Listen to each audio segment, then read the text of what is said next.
دوستوں، آج ہم این ٹی اے نیٹ کا جو سلیبس ہے سیکنڈ پیپر کا اردو کا، اس کے اوپر ڈسکس کریں گے۔ دوستوں، آپ کو پتہ ہے کہ این ٹی اے نے سلیبس میں کچھ چینجنگ کیا ہے۔ فرسٹ پیپر میں بھی اس نے کچھ چینجنگ کیا ہے اور سیکنڈ پیپر میں بھی۔ سیکنڈ پیپر میں اس نے بہت ساری باتیں چینج کی ہیں اور بہت چیزوں کا اضافہ کیا ہے، بہت چیزوں کو کم بھی کیا ہے۔ دوستوں، اگر اس پوری سلیبس پر غور کیا جائے تو یہ بات ہمیں سمجھ میں آتی ہے کہ این ٹی اے نیٹ نے سلیبس کو کم نہیں کیا ہے، بلکہ اس نے سلیبس کو اور زیادہ پھیلا دیا ہے۔ آپ کا جو اردو کا سلیبس تھا وہ پہلے جو تھا اس سے کچھ زیادہ اب کر دیا گیا ہے، لیکن ابھی کے سلیبس میں ایک فائدہ سب سے زیادہ اہم ہے۔ وہ فائدہ یہ ہے کہ پہلے کے سلیبس میں، اولڈ سلیبس میں بہت کم چیزیں واضح تھیں، لیکن اس سلیبس میں آپ غور کیجئے گا تو سلیبس پھیلا ہوا بھی ہے اور واضح بھی ہے بہت حد تک، کہ آپ کو کیا پڑھنا ہے ان کی نیٹ کی تیاری کے لیے اور کون کون چیزیں پڑھنی ہیں، کیا کیا پڑھنی ہے، یہ سب چیزیں اس سے واضح ہو جائیں گی۔ البتہ کچھ چیز اس میں بھی ابھی بھی مطلب واضح کرنا ضروری تھا جو واضح نہیں کی گئی، جو کمی ہے، اس کی طرف این ٹی اے نیٹ کو غور کرنا چاہیے، این ٹی اے والوں کو۔ لیکن پھر بھی پہلے کی وجہ پر یہ سلیبس زیادہ واضح ہے، پہلی بات۔ دوسری بات یہ، کچھ لوگ یہ سمجھتے ہیں کہ یہ سلیبس واضح ہونے کی وجہ سے آسان ہو گیا ہے۔ دوستوں، آسان نہیں ہے، آسان نہیں ہے، لیکن خوشی کی بات یہ ہے کہ آسان نہ ہونے کے باوجود یہ سلیبس کور کرنا مشکل بھی نہیں ہے۔ اگر ہم اس سلیبس کو کور کرنا چاہیں اور اسے کمپلیٹ کرنا چاہیں، 6 مہینے کے اندر روز 4 سے 5 گھنٹہ وقت دے دیں تو 4 سے 5 گھنٹہ وقت دے کر ہم اس سلیبس کو کور کر سکتے ہیں۔ اور میں تو یہ کہتا ہوں اپنے دوستوں سے کہ آپ کچھ نہیں کیجیے، روز کم سے کم 2 گھنٹہ ان کی نیٹ کو آپ دے دیجیے، یعنی 2 گھنٹہ وقت کم از کم 24 گھنٹے میں سے ایسا رکھیے کہ وہ 2 گھنٹہ وقت آپ کم از کم انٹرنیٹ سے جو آپ کا سلیبس ہے اس کے اندر آپ پڑھیے۔ 2 گھنٹہ، کم از کم 2 گھنٹہ آپ اس کو دیجیے، ہر حال میں دیجیے۔ اگر روز آپ 2 گھنٹہ دیتے ہیں تو مہینے میں 60 گھنٹہ ہوتا ہے دوستوں، اور 60 گھنٹہ روز ہر مہینے دیجیے گا تو 6 مہینہ ہوتے ہوتے آپ کا سلیبس آرام سے کور ہو جائے گا۔ اب وہ یہ بات الگ ہے کہ ابھی 6 مہینے ایگزام کے لیے نہیں ہے، جون میں 20 جون سے ایگزام ہے، جیسا کہ انٹرنیٹ نے اناؤنس کر دیا ہے کہ 20 جون سے ایگزام شروع ہو جائے گا۔ 20 جون سے ایگزام ہے، لیکن ابھی آپ کا فروری کا مہینہ چل رہا ہے اور آج 26 فروری ہے۔ دوستوں، آج 26 فروری ہے، مارچ 1 مہینہ، اپریل 2 مہینہ، مئی 3 مہینہ، اس کے بعد مئی کے بعد جون 4 مہینہ، تقریباً 3.5 مہینہ آپ کے پاس مکمل ہے تیاری کے لیے۔ 3.5 4 کو چھوڑ دیجیے، آپ 3 ہی مہینے رکھیے۔ اگر 3 مہینہ بھی آپ روز 4 گھنٹہ وقت دیتے ہیں تو 6 مہینہ میں 2 گھنٹہ، 3 مہینہ 4 گھنٹہ وقت دیجیے۔ 3 مہینے لگاتار آپ 4 گھنٹہ وقت دیجیے۔ سنڈے اور فرائیڈے نہیں دیکھیے۔ آپ کے لیے نہ شادی ہو، نہ بیاہ ہو، نہ تہوار ہو، نہ کسی طرح کوئی فنکشن ہونا چاہیے، کچھ بھی ہو، آپ کو کم از کم 2 گھنٹہ دینا ہے، ہر حالت میں دینا ہے۔ اگر آپ سفر میں ہیں، اگر آپ گاڑی میں ہیں، اگر آپ شادی اٹینڈ کرنے گئے ہیں، اگر آپ پارٹی میں ہیں، تو آپ کسی بھی حالت میں اپنے موبائل سے ہی پڑھائی کیجیے، لیکن 2 گھنٹہ وقت دیجیے۔ کم از کم اگر کوئی نیا نہیں پڑھیے، جو چیز پڑھ چکے ہیں اسی پر ڈسکس کیجیے، ایک واٹس ایپ گروپ بنائیے، ایک یوٹیوب گروپ بنائیے، ایک فیس بک گروپ بنائیے، یا موبائل سے آپس میں ایک ایسا دوست بنائیے جو آپ کے ساتھ نیٹ کی تیاری کر رہا ہو، جس سے آپ کسی وقت بات کر سکتے ہوں، جس سے آپ نیٹ کے سلیبس کے سلسلے میں ڈسکس کر سکتے ہوں، آپ نیٹ کی تیاری کے سلسلے میں ڈسکس کر سکتے ہیں۔ آپ اس دوست سے کہیے کہ تم بھی پڑھو، ہم بھی پڑھتے ہیں، جو تم کو سوالات ہوں ہم سے کرو، ہمارے جو سوالات ہوں گے ہم تم سے کریں گے، جو کچھ ہم پڑھیں آپس میں ایک دوسرے سے پوچھیں، ڈسکس کریں اور کرتے رہیں، ایگزام تک کرتے رہیں۔ صرف پڑھ لینا کافی نہیں دوستوں، پڑھ کر اس پر بار بار ڈسکس کرنا ضروری ہے۔ جب تک آپ ڈسکس نہیں کیجیے گا، بار بار اس کو دہرائیے گا نہیں، تب تک وہ چیز آپ کے ذہنوں میں محفوظ نہیں رہے گی۔ اس لیے دوستوں اس بات پر غور کیجیے گا۔ اب میں سلیبس پر روشنی ڈالنا چاہتا ہوں۔ دیکھیے سلیبس میں اس سلیبس میں 10 یونٹ ہے، اور ہر یونٹ سے سوال آنا ہے، 10 یونٹ سے سوال آئے گا۔ یہ الگ بات ہے کہ 10 یونٹ کے ہر چیپٹر سے سوال آنا ضروری نہیں ہے، ہو سکتا ہے کہ 10 یونٹ میں 2-3 چیزیں اہم ہوں تو انہیں 2-3 چیزوں سے آپ کا 10 سوال آ جائے، لیکن 10 یونٹ سے سوال آنا ضروری ہے، اور ہر یونٹ سے 10 سوال بنے گا۔ اس طرح 100 سوال آپ کا ہوگا۔ کسی یونٹ میں 4-5 چیزیں اہم ہوں گی، کسی میں 2 چیزیں اہم ہوں گی، کسی میں 3 چیزیں اہم ہوں گی، کسی میں سب اہم ہوں گی، کسی میں 5-6 چیزیں اہم ہوں گی۔ تو آپ کو پڑھنا سب ہے، لیکن جو زیادہ امپورٹینٹ ہے ہر یونٹ کا، دیکھیے ہر یونٹ میں کچھ نہ کچھ زیادہ چیزیں زیادہ اہم ہیں، تو جو چیزیں زیادہ اہم ہیں ان پر زیادہ فوکس کیجیے، ان کو زیادہ ریوائز کیجیے، ان کے بارے میں زیادہ آپ سے ڈسکس کیجیے۔ دوستوں اب دیکھیے کہ پہلے یونٹ میں تاریخ زبان اردو، یہ ٹاپک آپ کا ہے پہلے یونٹ کا۔ اس میں بہت ساری چیزیں ہیں، ہم آپ مختصراً ان تمام چیزوں پر روشنی ڈالنے کی کوشش کروں گا میں۔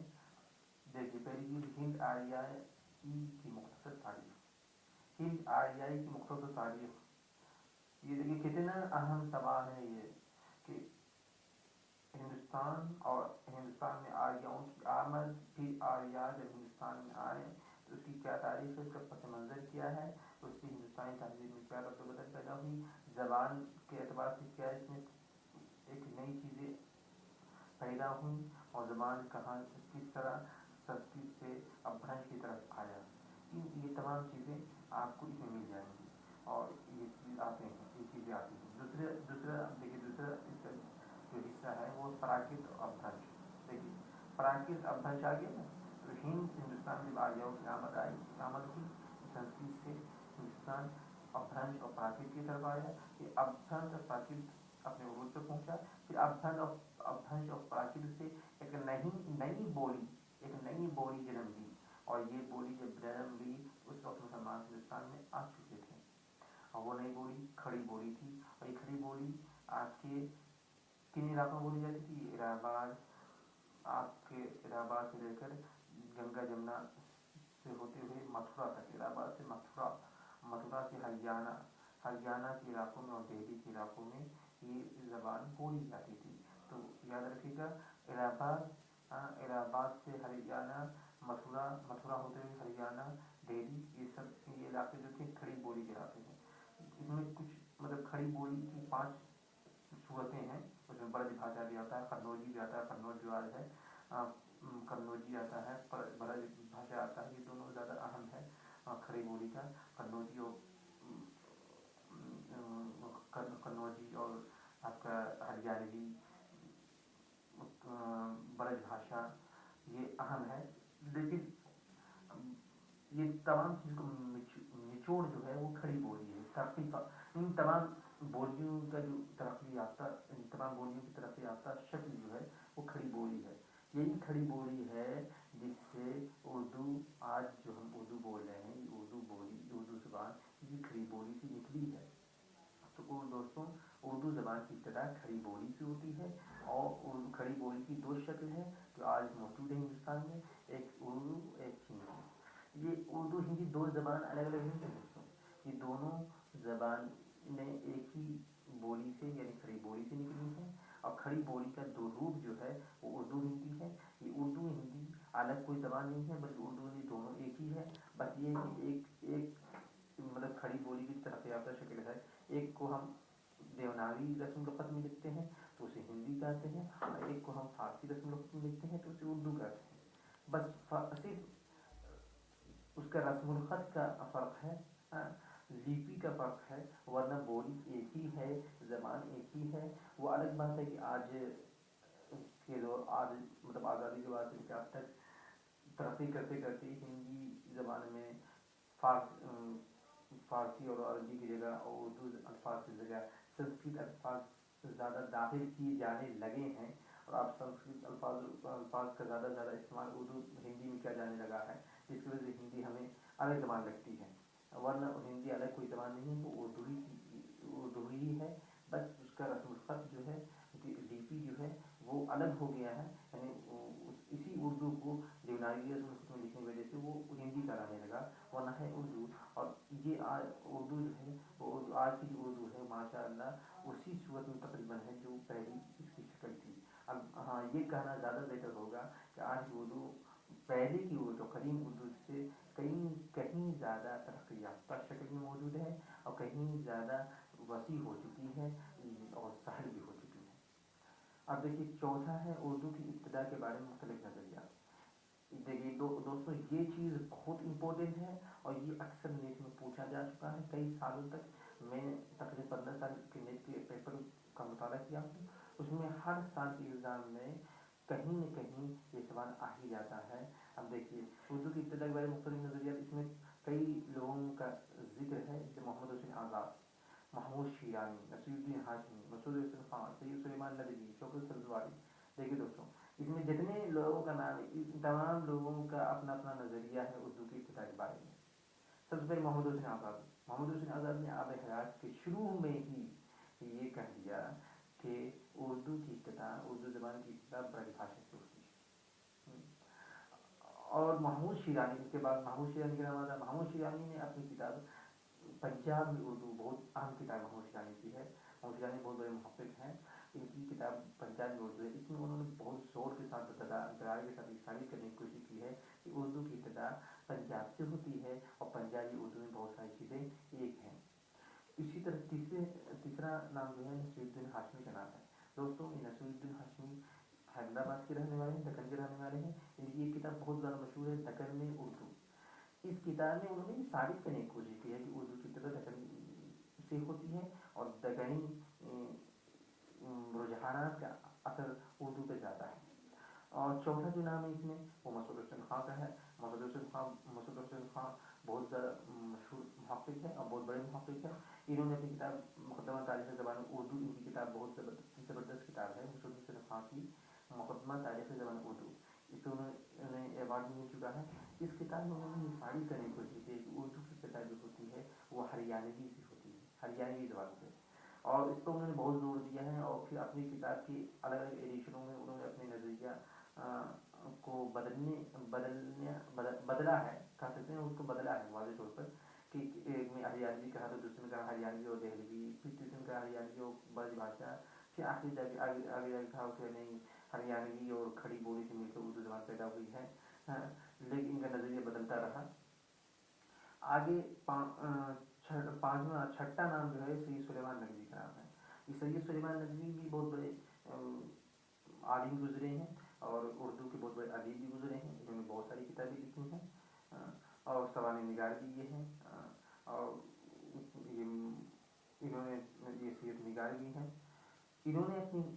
اپنے ایک کتاب میں یہ نظریہ پیش کیا کہ اردو کی ابتدا سندھ سے ہوتی ہے، اور پھر انہوں نے دلائل سے ثابت کرنے کی کوشش کی کہ وہ سندھ میں پہلے مسلمانوں کی آمد ہوتی ہے، اور سندھی زبان میں کے لوگ اور عربی زبان، سندھی زبان اور عربی زبان میں جب میل ہوتا ہے تو ایک نئی زبان پیدا ہوئی، اور اس کی دلیل انہوں نے یہ بھی دینے کی کوشش کی کہ آج ابتدائی اردو میں عربی کے الفاظ زیادہ ہیں، اس لیے ان کا نظریہ ہے کہ عربی سے مل کر ایک نئی زبان سندھی اور عربی جب ملی ایک نئی زبان پیدا ہوئی، وہ اردو ہے، آج کی طرف یافتہ اردو۔ اب آخری جو نام ہے وہ شوکت سبزواری کا ہے، یہ بہت بڑے محقق ہیں اور لسانیت کے ماہر ہیں، انہوں نے سب سے اچھا نظریہ پیش کیا، جو نظریہ آج تک سارے لوگ قبول کرتے ہیں، وہ نظریہ ہے کہ ان کا کہنا ہے کہ اردو کی ابتدا کے بارے میں ہمیں کھڑی بولی پر غور کرنا چاہیے، اور وہ یہ کہتے ہیں کہ اردو کی ابتدا کھڑی بولی سے ہوتی ہے، یعنی اردو جو ہے اردو کی ابتدا کھڑی بولی سے ہوتی ہے۔ کھڑی بولی کی دو شاخیں ہیں، کھڑی بولی کی ایک اردو اور ایک ہندی،